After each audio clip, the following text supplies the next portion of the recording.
नमस्कार दोस्तों, मेरा नाम है प्रदीप चौहान। बात समझनी है तो पूरी सुननी होगी। दोस्तों, सोमवार को जिस दिन संसद में वंदे मातरम पर चर्चा रखी गई थी, उस दिन प्रियंका गांधी ने जो ज़ोरदार भाषण दिया था, उसके बाद मैंने भी शाम के वीडियो में कहा था कि अब वक्त आ चुका है प्रियंका गांधी को पार्टी में कोई कमान संभालनी होगी। मेरा तो ये मानना है कि उन्हें पार्टी के अध्यक्ष पद की कमान संभालनी होगी, क्योंकि राहुल गांधी तो नहीं संभालेंगे। फिर बहुत से लोगों ने, आप में से बहुत से लोगों ने सवाल पूछा कि क्यों प्रियंका गांधी को जो है वो कमान संभालनी चाहिए। और मैं ही नहीं, आप ही नहीं, उस दिन के बाद सोशल मीडिया पे बहुत चर्चा है कि प्रियंका गांधी को कांग्रेस क्यों यूटिलाइज नहीं कर रही। कुछ लोग तो सवाल भी उठा रहे हैं कि अब नहीं तो फिर कब करेगी कांग्रेस प्रियंका गांधी का इस्तेमाल, क्योंकि ज़रूरत तो अभी है ना। जो आपके पास सबसे बेस्ट लीडर है उसका इस्तेमाल तो अभी करना चाहिए, फिर बाद में क्या फ़ायदा, क्यों बचा के रख रही कांग्रेस। ये सवाल उठ रहे हैं, आपने भी उठाए। तो इसका जवाब आज तलाशने की कोशिश करते हैं कि क्यों हम जैसे लोग कह रहे हैं कि प्रियंका गांधी को पार्टी का अध्यक्ष या पार्टी की कमान संभालनी होगी।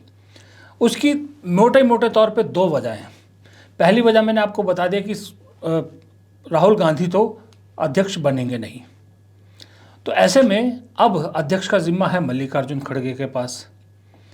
मल्लिकार्जुन खड़गे 80 साल के होने लगे हैं और जाहिर सी बात है, देखिए ईमानदारी की बात बताता हूं मैं आपको, मल्लिकार्जुन खड़गे की बहुत रिस्पेक्ट हम करते हैं। मल्लिकार्जुन खड़गे जैसा सीजन्ड और भारत की राजनीति को समझने वाला नेता कांग्रेस तो छोड़िए, अक्रॉस द पार्टी किसी में नहीं है। अभी पूरे देश में जितनी पार्टियां, किसी में इतनी राजनीतिक समझ वाला नेता नहीं है, इसमें कोई दो राय नहीं है। लेकिन जब बात आती है 2029 की लड़ाई, क्योंकि 2029 का जो लोकसभा चुनाव है वो आर या पार का चुनाव है। 3 टर्म हो चुके हैं मोदी जी के। अगर 2029 में फिर मोदी जी जीतने में कामयाब हो जाते हैं या बीजेपी कामयाब हो जाती है, तो सही में फिर अगले 2047 तक का सपना आप भूल जाइए, फिर कोई और पार्टी आपको सत्ता में देगी। इनफैक्ट मुझे नहीं लगता कि 29 के बाद कोई सिस्टम बचेगा इस देश में कि किसी और पार्टी के लिए सत्ता में आने का कोई रास्ता बचेगा।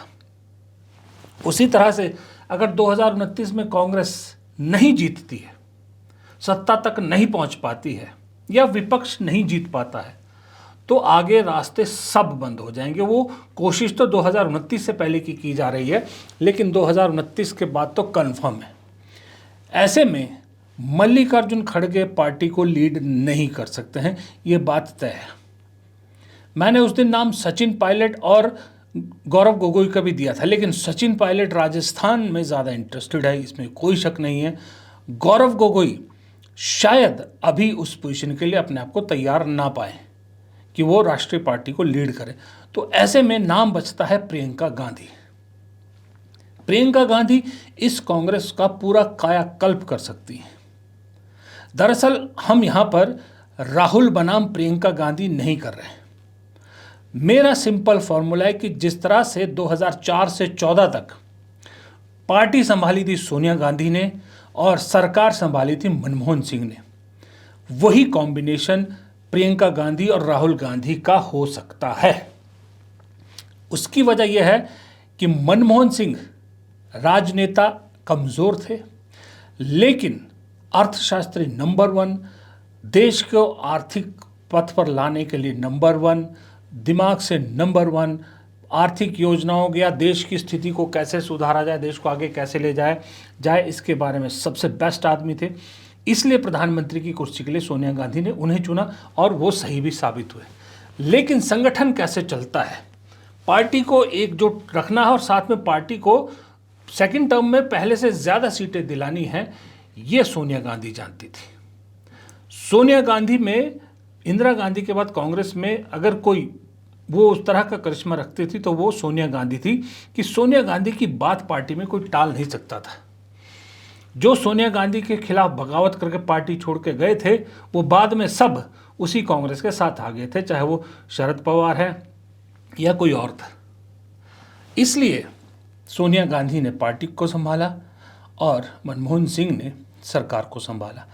उसी तरह से आज की डेट में राहुल गांधी के जो प्लान्स हैं, राहुल गांधी के जो मुद्दे हैं, राहुल गांधी का जो सोच है, वो देश के प्रधानमंत्री के लिए तो बहुत अच्छी है, लेकिन वो प्रधानमंत्री तभी बन पाएंगे जब संगठन मजबूत होगा, पार्टी मजबूत होगी, पार्टी का काडर या पार्टी का कार्यकर्ता मजबूत होगा, एकजुट होगा।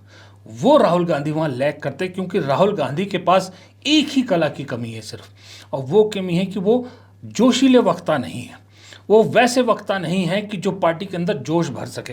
अंग्रेजी में भर सकते हैं, अंग्रेजी में बहुत अच्छा बोलते हैं वो, लेकिन ये हिंदुस्तान है, यहाँ इंग्लिश वाला नेता नहीं चलेगा, यहाँ हिंदी वाला नेता चाहिए होता है। और वो कला आती है मोदी को, और मोदी जी उसी की खा रहे हैं। लेकिन जब आप प्रियंका गांधी के सदन में भाषण देखो, खास करके उस वंदे मातरम की चर्चा वाला भाषण देखेंगे, तो पाएंगे कि मोदी से पूरी बराबरी करने वाला कोई भाषण अगर कांग्रेस में था, और उससे पहले वाले सेशनों में भी, तो वो प्रियंका गांधी का था। प्रियंका गांधी के भाषणों में वो तलवार होती है, वो तेजी होती है, वो तीखापन होता है, जो न सिर्फ अपने पार्टी के नेताओं में, पार्टी के कार्यकर्ताओं में जोश भरता है, बल्कि सामने बैठी बीजेपी को भी सुनने पर मजबूर करता है। वो भी प्रियंका गांधी की खरी खरी होने के बावजूद उन चुप बैठते हैं। सर, मैं आपके माध्यम से एक सलाह दे देती हूँ। हमारे प्रधानमंत्री महोदय 12 सालों से इस सदन में हैं, मैं मात्र 12 महीनों से हूँ। आपका मकसद है कि हम फिर से उसी अतीत में मंडराते रहें, उसी की तरफ हम देखते रहें जो हो चुका है, जो बीत चुका है, क्योंकि ये सरकार वर्तमान और भविष्य की ओर देखना ही नहीं चाहती।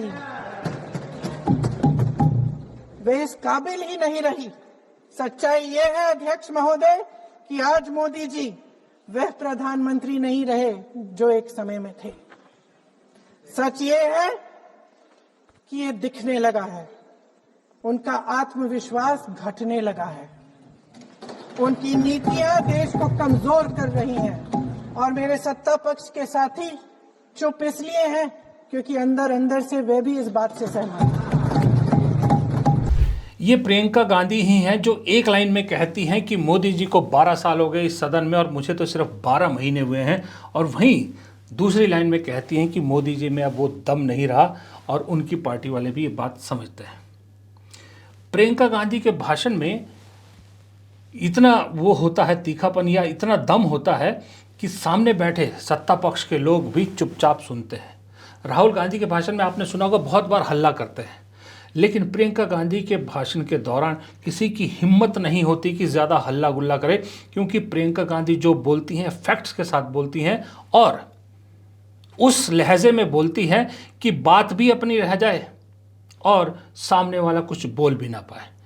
ये कला है प्रियंका गांधी के अंदर। और प्रियंका गांधी का वो भाषण सदन का उस दिन का कांग्रेसियों में बहुत चर्चा का विषय बना हुआ है। दूसरी वजह है प्रियंका गांधी को कमान संभालने की, वो इसलिए कि प्रियंका गांधी को अभी चुनावी राजनीति में आए हुए 1.25 साल हुआ है, और उनकी पॉपुलैरिटी पार्टी के अंदर दिन पर दिन बढ़ती जा रही है। वो बहुत डिमांड में होती है। जब भी जहां विधानसभा चुनाव होता है, कांग्रेस के अंदर अगर किसी की सबसे ज़्यादा डिमांड होती है स्टार प्रचारकों के तौर पर, तो वो प्रियंका गांधी की होती है, क्योंकि वही बात कि वो जानते हैं कि प्रियंका गांधी की बात असर करती है, लोग सुनते हैं और दमदार बात करती है, इसलिए उनकी पॉपुलैरिटी बढ़ती जा रही है। और दूसरी बात, प्रियंका गांधी के साथ एक चीज़ और जुड़ी हुई है, वो जो कनेक्ट करती हैं खास करके महिलाओं के साथ और युवाओं के साथ, वो कनेक्ट राहुल गांधी में कहीं मिसिंग होता है। राहुल गांधी जेनजी की बात करते हैं, राहुल गांधी लोगों से मिलते हैं, सब कुछ करते हैं, बेचारे अपनी तरफ से पूरी कोशिश कर रहे हैं, लेकिन जो इनबिल्ट कला है ना, वो उनके अंदर नहीं है जो प्रियंका गांधी के अंदर है। लेकिन प्रियंका गांधी के अंदर वो विजन नहीं है जो राहुल गांधी के अंदर है। इसलिए मैंने कहा सोनिया और मनमोहन सिंह वाला कॉम्बिनेशन इन दोनों को बनाना होगा। और हाँ, प्रियंका गांधी में एक और ख़ास चीज़ है जो कांग्रेस में किसी में नहीं है, न राहुल गांधी में है। वो ये है कि प्रियंका गांधी के अंदर इंदिरा गांधी का एक ऑरा है और सोनिया गांधी की समझदारी है। इंदिरा गांधी की पर्सनैलिटी जो थी, जिस तरह से लोग उन्हें देखते रहते थे, उन्हें सुनने पर मजबूर होते थे, वो प्रियंका गांधी के अंदर है। इसीलिए मैंने कहा सदन में विपक्ष, सत्ता पक्ष भी चुप रहता है उनके बात रखते वक्त। और सोनिया गांधी वाली समझदारी है कि दरअसल सबको साथ लेके कैसे चलना है, किस सिचुएशन को कैसे हैंडल करना है, कहाँ क्या बोलना है और किस अंदाज में बोलना है। अब जो उन्होंने सदन में बात कही कि एक ही बार नेहरू की जितनी कमियां हैं वो लिस्ट कर लीजिए और उस पर जितने घंटे चाहे चर्चा कर लीजिए, उसके बाद प्रेजेंट मुद्दों पे बात कीजिए। यही बात अगर राहुल गांधी ने कही होती तो शायद इतना इम्पैक्ट नहीं होता, लेकिन प्रियंका गांधी ने वो बात कही तो वो कांग्रेस के साथ साथ बीजेपी, जेडीयू, एनडीए में चर्चा का विषय बनी कि बात तो प्रियंका गांधी ने सही कही है। जब प्रियंका गांधी कांग्रेस के लिए और इसलिए भी इम्पोर्टेंट है कि जब भी कांग्रेस में कोई बड़ा क्राइसिस आता है ना, तो सबसे बड़ी क्राइसिस मैनेजर प्रियंका गांधी है। वो मुसीबतों को सुलझाती हैं। यहाँ तक कि अखिलेश यादव के साथ जब पहले समझौता हुआ था कांग्रेस का लड़ने का 17 में शायद, तब भी प्रियंका गांधी का अहम रोल था। प्रियंका गांधी क्राइसिस मैनेजर हैं, बहुत अच्छी मैनेजर हैं, और मुझे लगता है कि वो चीज़ों को एक साथ सबको ले जाने में ज़्यादा बेहतर तरीके से कामयाब हो सकती है राहुल गांधी के बनिस्बत। और सबसे बड़ी बात प्रियंका गांधी को कमान संभालने की वो ये है कि माफ़ कीजिएगा, इंदिरा गांधी के बाद बेशक सोनिया गांधी पार्टी अध्यक्ष रहीं, लेकिन उन्हें पहले भाषा का वो रहा, सब कुछ रहा। उन्हें अगर आप साइड कर दीजिए तो इंदिरा गांधी के बाद इस देश की राजनीतिक परिदृश्य में कोई इतनी बड़ी महिला नेत्री हुई ही नहीं जो इंदिरा गांधी को रिप्लेस कर पाए या उनके जैसा कुछ टीचर पा सके। प्रियंका गांधी के पास सुनहरा मौका है, क्योंकि उनमें लोग इंदिरा गांधी की झलक भी देखते हैं, और जैसे मैंने कहा समझदारी उनके अंदर सोनिया गांधी की है। एक बेहतरीन मौका है कांग्रेस के पास, एक बेहतरीन मौका है प्रियंका गांधी के पास कि फ्रंट पे आइए, आप पार्टी की कमान संभालिए। पार्टी की कमान संभालते ही जब सामने इतना बड़ा चेहरा हो जाएगा, बीजेपी का आधा जोश ठंडा हो जाएगा, क्योंकि महिला नेत्री के बहुत सारे फायदे होते हैं। एक तो वो जो सामने जिस तरह से पप्पू इमेज ये वो सो राहुल गांधी पे हमले करते हैं, निजी हमले, बीजेपी 10 बार सोचेगी प्रियंका गांधी पे हमला करने के, क्योंकि महिला है। महिला पे कुछ भी आड़ा टेढ़ा टिप्पणी बीजेपी की तरफ से आई तो बीजेपी खुद अपने पैरों पे कुल्हाड़ी मार देगी। दूसरा, प्रियंका गांधी कोई यारी गहरी फालतू बात नहीं करती, हल्की बात नहीं करती, दमदार बात करती हैं, और उस दमदार बात का जवाब तब तक बीजेपी नहीं दे सकती जब तक उसके पास तथ्य ना हो। कोई हल्की बात नहीं कर सकती। तीसरा, प्रियंका गांधी की पर्सनैलिटी। प्रियंका गांधी की पर्सनैलिटी ऐसी है कि वो अपने आप कैमरों को अपनी तरफ आकर्षित कर सकती हैं। झक मार के गोदी मीडिया को प्रियंका गांधी को स्पेस देना पड़ेगा, क्योंकि प्रियंका गांधी वो अट्रैक्शन है उनमें कि कैमरे उनकी तरफ खींचे चले आएंगे। यही प्रियंका गांधी की एक और खासियत ये भी है, अगर वो सदन में पार्टी को डिफेंड कर सकती हैं, अगर वो सदन में मोदी जी को खरी खरी सुना सकती है, अगर वो सदन में आरएसएस से सवाल पूछ सकती हैं, तो उतने ही दमदार तरीके से वो अपने परिवार को भी डिफेंड करती हैं, खास करके अपने भाई और माँ को। सोनिया जी को नोटिस इशू किया है राउस एवेन्यू कोर्ट। मैम, नागरिक बनने से पहले वोटर बनने का आरोप है। वोट डाला है देश में। प्रमाण है उनके पास? बिल्कुल झूठ है, बिल्कुल झूठ है। उन्होंने वोट तब डाला जब वो सिटीजन बनी। प्रमाण दिखाएं। ये झूठ क्यों बोल रहे हैं लोग? आखिर क्यों? उनके पीछे पड़े हुए हैं, बेचारी 80 साल की होने वाली है, पूरी उम्र उन्होंने देश की सेवा की है, तो इस उम्र में तो छोड़ देना चाहिए। ये प्रियंका गांधी ने उस दिन बयान दिया था जिस दिन सोनिया गांधी को उनके जन्मदिन के मौके पर राउस एवेन्यू कोर्ट से नोटिस आया था, जिसमें शिकायत है कि भारत का नागरिक बनने से पहले ही वो वोटर बन गई थी। हर मोर्चे पर प्रियंका गांधी पूरा दम लगाती हैं, पूरे दम से खड़ी होती हैं।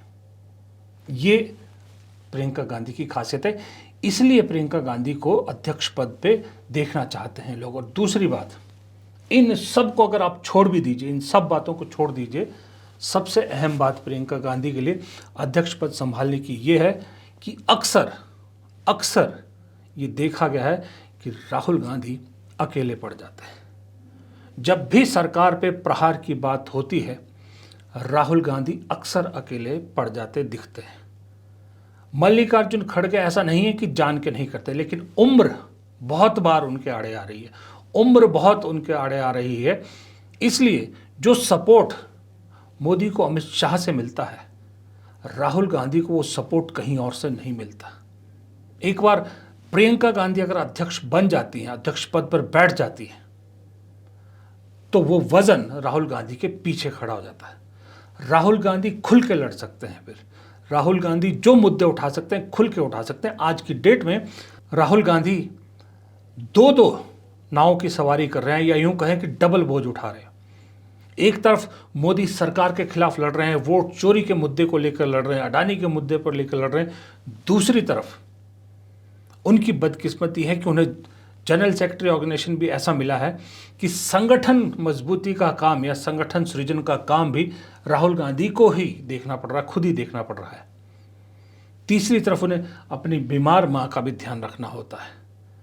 ये सारे मोर्चे अकेले राहुल गांधी संभाल रहे हैं, इसलिए बहुत सारी जगहों पर काफ़ी उस पर वो कमज़ोर खड़े दिखते हैं।